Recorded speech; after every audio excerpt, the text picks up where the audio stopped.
My name is Caitlin Shackelford, and I will be discussing a few steps on how to better manage your time.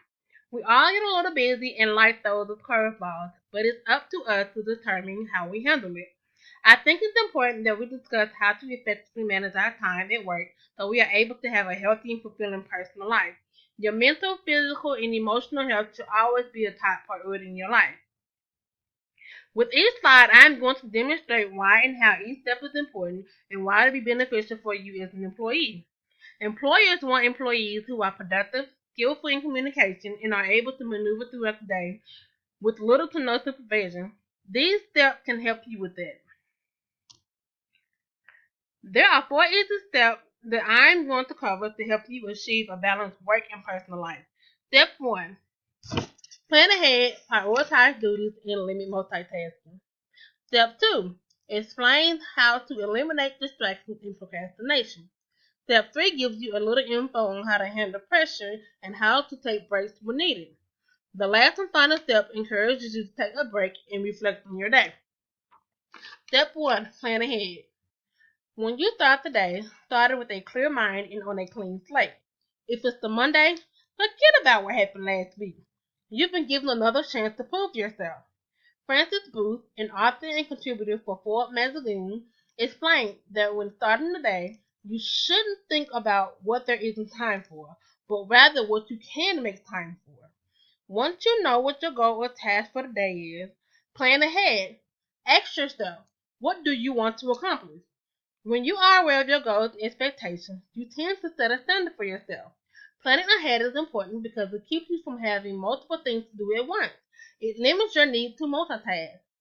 A strategy you can use to keep from excessively multitasking is to prioritize your duties. This sets the tone for the day, keeps you working at a steady flow, and the easiest tasks are saved for later when you either have free time or are getting close to winding down. You will want to focus those hard, more time consuming tasks first, so that way you have ample time to complete it and it won't feel rushed. Sometimes when we feel rushed, we find ourselves procrastinating because we might not have a clear focus on what we are doing, leading to possible distractions. Step 2. Eliminate procrastination and distractions. If you find yourself procrastinating, stop and ask yourself why. Could you be afraid that you will fail at a difficult task? Or is it too easy that you feel like you have a lot of time completed and you can breeze through it? What about your well being? Can you get focused? What's causing you not to be focused? These steps help you acknowledge your reasons for procrastinating and come to a conclusion on how to redirect your focus. Another thing that you can do to keep from procrastinating is to give yourself a time frame to complete a task by computing how long it will take you to get through it, in addition to some time for procrastination. This can prevent you from becoming overwhelmed and frustrated because you may feel like you should have completed the task already.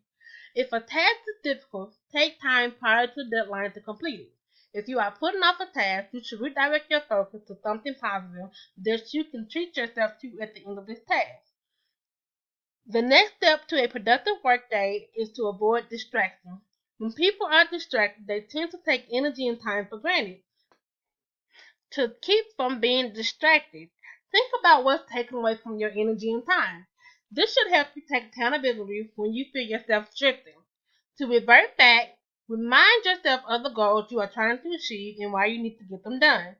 Technology has become a big part of our world. If you need to shut your email and leave your phone in lockers, do so. If you want to remain in a constant flow, you should disable your desk phone, but make sure you can reach out to whoever is on the other end. Step 3. Handling pressure and taking breaks. Pressure comes when you feel like you have to be or do your best. If you feel like you have taken on too much of a workload, there are ways you can eliminate this feeling. One way is asking for help. If a project gets too stressful and there's a colleague who doesn't have much to do or isn't busy, ask them for help. Sometimes having open dialogue with someone can help you gain a perspective on your work or your issue. If you already have other things to do, say no, but always leave with an explanation first. The key is to not feel overwhelmed. If you are feeling pressured by a deadline, ask for an extension. If one can't be granted, break down the work until the deadline is met. That way, each time you can wind down until it's time to complete the next step. Breaks are needed throughout the day, but one thing you should keep in mind is making sure breaks aren't being taken excessively. You need to hold yourself accountable when you know a break is actually needed versus trying to avoid the work. Whenever you finish a task earlier than expected, you shouldn't take another break. That time can be used for something less time consuming before the next task begins. When taking a break, it is okay to ignore emails and phone calls. It is also best to avoid anything that will keep you from clearing your mind and refocusing. Reward yourself during your break. If time allows, back away from your work and look at what's going on around you. Take a walk or even check your messages as a reward. Social media can also relieve their stress by watching a funny video. It alters your mood and can help you prepare for your next task. Everyone needs to take a moment to recharge during a workday, but you should also take longer breaks on weekends, holidays, and vacations to keep you productive long term. Step 4. Review your day. The last and final technique to being productive during the workday is cutting time off and reviewing productivity for the day. Establishing cutoff time gives you an ideal time when all your work should be completed for the day. This method should be used to decrease the overtime workload. If needed, you should set two cutoff times. One time when you would like to be done with your work and the other to completely cut off. Cutoff times will also enable you to set aside time to review your day.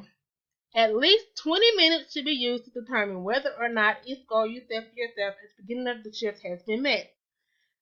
If you didn't complete all of your tasks, you should write tips and tweak how you can be successful the next day. You should also document what kept you from completing your goals for the day. After a week of tweaking your schedule, do a weekly time audit. This allows you to see how you performed and what areas you lack in when it comes to completing certain tasks. This can help you figure out what tasks need more attention and if you need to change how you prioritize at the beginning of the day. You should also clear your desk at the end of the day so that the next morning you can start with a clean slate and refreshed mind. Wind down and take a moment to breathe. There are ways you can establish strategies and techniques to assist you with effectively balancing your work and personal life. Doing minor things such as self-care can also increase your productivity. Getting enough sleep and exercising regularly can increase brain productivity, which can keep you alert and help avoid wasting time and energy. By planning ahead, you can cut down on too many things at one time by completing the hardest tasks first. So that way, you can have ample time to work on it. You should identify why you are procrastinating to avoid using things around you as distractions. Eliminate technology, people, sounds, and other things to get the job completed. If you are feeling pressured, take a miniature break as needed to redirect your focus. At the end of the day, you should review your shift and evaluate if it wasn't productive. After that, declutter your work area so you can leave, go home to your family without the burden of work on your mind. You should want to be healthy physically, mentally, and emotionally so that you can be productive in both your careers and personal life.